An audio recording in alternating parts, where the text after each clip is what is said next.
ونصلي على رسوله الكريم أما بعد فأعوذ بالله من الشيطان الرجيم آمن الرسول بما أنزل إليه من ربه والمؤمنون كل آمن بالله وملائكته وكتبه ورسله لا نفرق بين أحد من رسله وقالوا سمعنا وأطعنا غفرانک ربنا وإلیک المصیر۔ ہر قسم کی حمد و ثناء اللہ رب العالمین کے لیے ہیں، اور درود و سلام ہو امام الاولین والآخرین خاتم النبیین جناب محمد الرسول اللہ صلی اللہ علیہ وسلم کی ذات اقدس پر۔ سورہ بقرہ میں آخر میں اللہ تعالیٰ نے ایک بہت عظیم دعا ذکر کی ہے، اور اس دعا سے پہلے انسان کے عمل کی اصلاح کی ہے، انسان کے عقیدے کی بھی اصلاح ہے اور انسان کے عمل کی بھی اصلاح ہے۔ انسان کا عقیدہ کیا ہے؟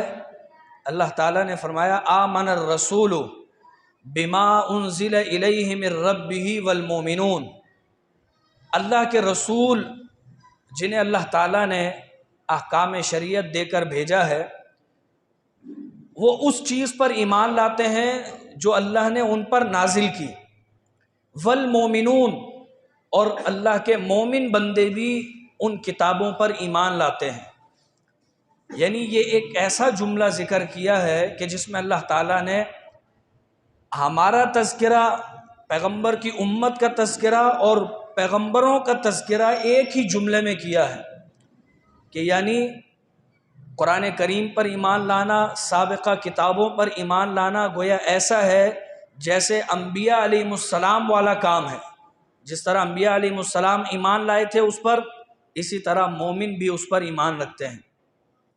کل آمن باللہ وملائکتہ وکتبہ ورسلہ، اور یہ انبیاء، رسول اور مومن، یہ سارے کے سارے اللہ کی کتابوں پر، اللہ کے فرشتوں پر اور اللہ کے رسولوں پر ایمان لاتے ہیں۔ اور ایمان لانے کی کیفیت کیا ہے؟ کہتے ہیں لا نفرق بین احد من رسلی، کہ ان انبیاء اور رسولوں میں کسی کے درمیان فرق نہیں کرتے۔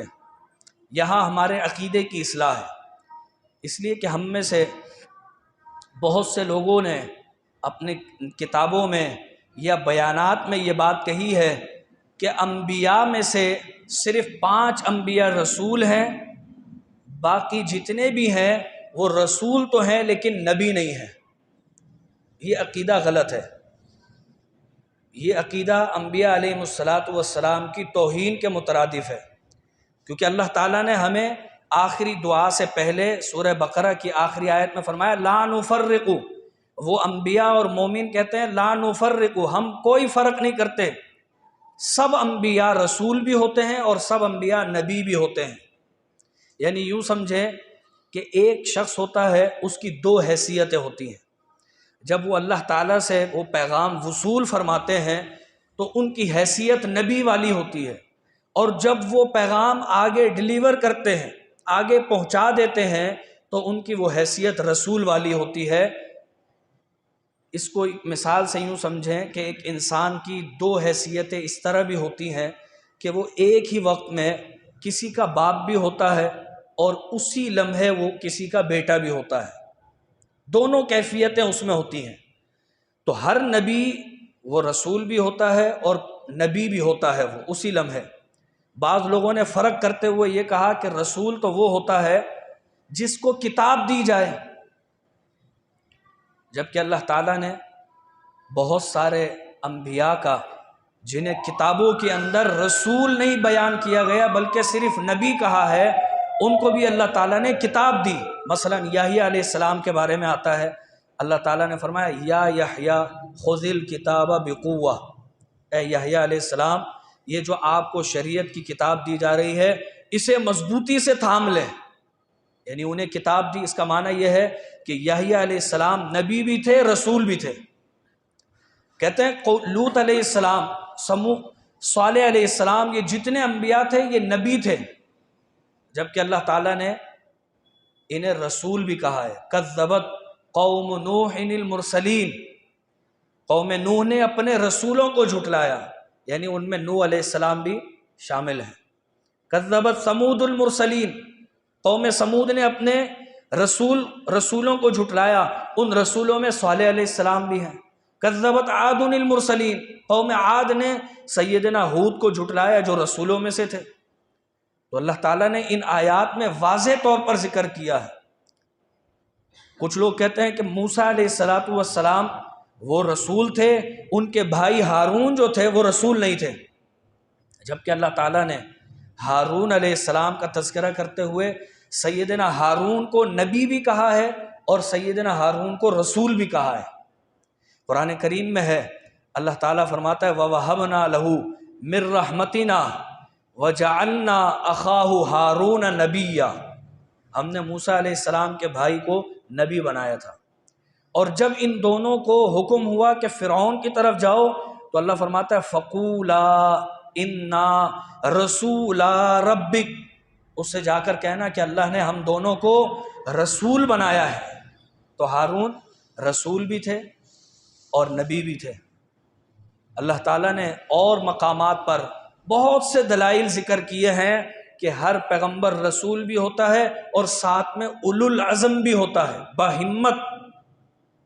یہاں پر بھی وہی تفریق کر دی ہے لوگوں نے کہ جی اولو العزم بھی 5 ہی لوگ تھے، 5 انبیاء اولو العزم ہیں، اور ان کو مغالطہ اس بات سے ہوا ہے کہ اللہ تعالیٰ نے سورہ احقاف کی آخری آیت میں فرمایا ہے اولو العزم من الرسل، رسولوں میں سے کچھ لوگ اولو العزم تھے، جبکہ یہاں پر من، لفظ من جو ہے یہ من تبعیضیہ نہیں ہے، اس کا معنی یہ نہیں ہوگا کہ رسولوں میں سے بعض لوگ اولو العزم تھے، بلکہ من بیانیہ ہے یہاں پر کہ تمام رسول اولو العزم ہیں۔ من بیانیہ کا معنی تمام رسول اولو العزم ہیں۔ تو اللہ تعالیٰ نے یہ ہمیں عقیدہ دیا کہ لا نفرق بین احد من رسلہ، ہم کسی رسول اور نبی میں فرق نہیں کرتے۔ دوسرا یہاں یہ سمجھا دیا، اس کے مفہوم میں یہ بات بھی شامل ہے کہ اللہ تعالیٰ نے سابقہ جتنے بھی انبیاء اور رسول گزرے ہیں سب پر ایمان لانے کا حکم دیا ہے۔ ایسا نہیں ہے کہ ہم اللہ کے رسول کو تو مانیں اور سابقہ انبیاء کے منکر ہو جائیں۔ تو اللہ تعالیٰ نے ایمان والوں کا یہ عقیدہ سمجھایا کہ لا نفرق بین احد من رسلہ، ہم کسی رسول کو اور کسی نبی میں کوئی فرق نہیں کرتے، لیکن ہاں فضیلت کے اعتبار سے اللہ تعالیٰ نے کچھ انبیاء کو کچھ پر فضیلت دی ہے، ہم ان میں بھی فرق نہیں کر سکتے۔ کچھ کو کوئی معجزہ دیا، دوسرے کو وہ معجزہ عطا نہیں ہوا، کسی کو کچھ تعلیمات دی گئی، دوسرے کو وہ تعلیمات نہیں دی گئی، اس اعتبار سے فضیلت ہے۔ لیکن اللہ فرماتا ہے تلک الرسل فضلنا بعضهم، وہ فضیلت ہم نے دی ہے، تم اس میں بھی فرق نہیں کر سکتے۔ تو وہ فضیلت اللہ دے سکتا ہے، جس طرح والدین اپنے اولاد میں جس کو چاہے جو نواز دیں، لیکن کوئی دوسرا شخص وہ تحفہ تقسیم کر رہا ہو تو وہ والدین کہتے ہیں اس کو بھی دو جب تم نے اس کو دیا ہے تو وہ اختیار والدین کا ہے۔ ایسے ہی فضیلت دینے کا اختیار اللہ تعالیٰ کا ہے۔ نبی علیہ السلام نے ہمیں یہ سمجھایا ہے، یہ اپنی احادیث میں ذکر کیا ہے کہ ہم کسی نبی کو اللہ کے رسول سے برتر ثابت کرنے کی کوشش نہ کریں۔ اللہ کے رسول کا جو مقام اللہ تعالیٰ نے بیان کیا ہے آپ کا وہ مقام ہے، سیدنا موسیٰ علیہ السلام کا وہ مقام ہے، سیدنا نوح علیہ السلام کا جو تذکرہ ہے وہ ان کا مقام وہی ہے۔ تو جو جیسا بیان ہوا ہے اس پر ہم نے ایمان لانا ہے۔ وقالو، اب عقیدے کی اصلاح ہو گئی، اب ایمان والوں کا عمل۔ فرمایا وہ لوگ کہتے ہیں وقالو سمعنا، اے اللہ تعالیٰ ہم نے سنا، یعنی سننا ان ایمان والوں کی خاص کیفیت ہے، خاص عمل ہے۔ تو ہم جو تراویح کے اندر قرآن کریم سن رہے ہیں، درس کے اندر، جمعوں کے خطبے میں یا کہیں بھی دین کی بات سن رہے ہیں، اللہ سے دعا کرتے ہیں اللہ ہمیں وقالو سمعنا میں شامل کر دے۔ تو وہ ایمان والے کیا کہتے ہیں؟ سمعنا۔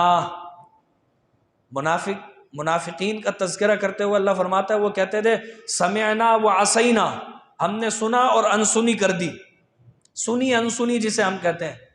لیکن مومن کہتے ہیں سمعنا، اے اللہ ہم تیرے قرآن کو، تیرے پیغمبر کی حدیث کو سنتے بھی ہیں، و اطعنا، اور اس پر عمل بھی کرتے ہیں. سمعنا و اطعنا. اس کے بعد ایمان والوں کی ایک دعا ذکر کی ہے کہ ایمان والے سننے اور اطاعت کے بعد یہ نہیں سمجھتے کہ اب ہم نے بہت بڑا تیر مار لیا، ہم تو ایمان میں بھی پختہ ہیں اور عمل میں بھی پختہ ہو گئے. وقالوا سمعنا واطعنا غفرانک ربنا، پھر بھی اللہ سے کہتے ہیں اللہ ہم تجھ ہی سے بخشش چاہتے ہیں، اے ہمارے رب ہم تجھ ہی سے بخشش مانگتے ہیں، اس لیے کہ ہمارے سننے میں کوتاہی ہو سکتی ہے، ہمارے عقیدے میں کوتاہی ہو سکتی ہے، اور ہماری اطاعت میں کوتاہی کا امکان موجود ہے، اس لیے کہتے ہیں غفرانک. غفران الف نون جو آخر میں ہے، اس کا معنی ہوتا ہے اللہ بہت بڑا قصوروار ہم اب بھی اپنے آپ کو سمجھتے ہیں، تجھ سے بہت بڑی مغفرت چاہیے. غفران کے یہ معنی ہوتے ہیں. چونکہ ترجمے کے اندر ہم مغفرت کا معنی پڑھ کر گزر جاتے ہیں تو اس کی گہرائی کو، معنی کی گہرائی کو نہیں سمجھ پاتے. یہاں اللہ تعالیٰ سے ہم سوال کرتے ہیں غفرانک، اے اللہ ہم اقرار تو کرتے ہیں کہ ہم سنتے بھی ہیں اور اطاعت بھی کرتے ہیں، لیکن اس میں کمی کوتاہی ہم مانتے ہیں کہ بہت بڑی کمی کوتاہی ہم سے ہوتی ہے، تو غفرانک جتنی بڑی کوتاہی ہے اتنی بڑی تجھ سے مغفرت کا سوال کرتے ہیں. غفرانک ربنا والیک المصیر، اور اے اللہ تیری ہی طرف ہم نے لوٹ کر آنا ہے. ہم یہ نہیں سمجھتے کہ تجھ سے بخشش مانگ کر اب ہم بری الذمہ ہو گئے، اب ہم جو چاہیں کریں، ہٹ دھرمی کریں. غفران کے اندر یہ بات بھی شامل ہے کہ اللہ تعالیٰ یہ سمجھا رہا ہے کہ ایمان والے تو اپنی زبان سے اقرار کر، پہلے تو یہ بتا مجھے کہ تیرا عمل کیسا ہوگا. تو ایمان والا کہتا ہے اللہ ہم سنتے بھی ہیں اور تیری اطاعت بھی کرتے ہیں. جس طرح سورہ فاتحہ میں ایمان والا پہلے کہتا ہے ایاک نعبد، تیری عبادت کرتے ہیں، وایاک نستعین، تجھ ہی سے مدد مانگتے ہیں، پھر آگے دعا کرتا ہے اہدنا، ہمیں ہدایت دے دے. یہاں بھی وہی ہے سمعنا، اے اللہ ہم سنتے بھی ہیں، واطعنا اور تیری اطاعت بھی کرتے ہیں، غفرانک اب تجھ سے مانگ رہے ہیں کہ تو ہمیں بخش دے، وَإِلَيْكَ الْمَصِيرُ اور تیری ہی طرف لوٹ کر آنا ہے. غفران کے اندر یہ بات بھی شامل ہے کہ وہ انسان اس معافی والے چیپٹر کے اندر مذاق نہیں بناتا اس چیز کو کہ بار بار غلطیاں کریں، بار بار کوتاہیاں کریں، بلکہ اللہ سے کہتا ہے وَإِلَيْكَ الْمَصِيرُ، اے اللہ معاف کر دے، تیری طرف ہی لوٹ کر آنا ہے، میں کہیں نہیں جاؤں گا، تیرے در پہ ہی ہوں، اور تو مجھے ایک دفعہ بخشش دے دے، اس کے بعد میں تہیہ کرتا ہوں کہ اب وہ غلطی نہیں ہوگی. تو غفران کے اندر یہ مفہوم ہے کہ بار بار، چونکہ اللہ تعالیٰ بخشنے پر قادر ہے، لیکن اس کا معنی یہ نہیں کہ مومن اس بخشش کو مذاق بنا لے کہ اللہ تعالیٰ تو معاف کرنے والا ہے لہذا گناہ کرتے جاؤ، معافی مانگتے جاؤ. تو غفران کے اندر یہ ہے کہ اللہ تعالیٰ ایسی بات میں نہیں سوچ رہا، بلکہ تجھ سے بخشش مانگ رہا ہوں، اور وَإِلَيْكَ الْمَصِيرُ تیرے ہی در پر ہمیں لوٹنا ہے. تو اللہ تعالیٰ سے اپنے عمل کے بعد کمی کوتاہی جو ہو جاتی ہے اس پر اللہ سے کہنا چاہیے غفرانک ربنا وَإِلَيْكَ الْمَصِيرُ، اے اللہ ہم تجھ سے جتنی بڑی کوتاہی ہے ہماری اتنی بڑی بخشش کا سوال کرتے ہیں، اور ہمیں معلوم ہے کہ تیری طرف ہی ہمیں لوٹ کر آنا ہے. اللہ تعالیٰ ہمیں قرآن کریم کی ان دعاؤں کو سمجھنے کی توفیق دے. وآخر دعوانا ان الحمدللہ رب العالمین. ساتھی تشریف رکھیں، انشاءاللہ ابھی چائے آ رہی ہے، اس میں کچھ تاخیر ہو گئی ہے.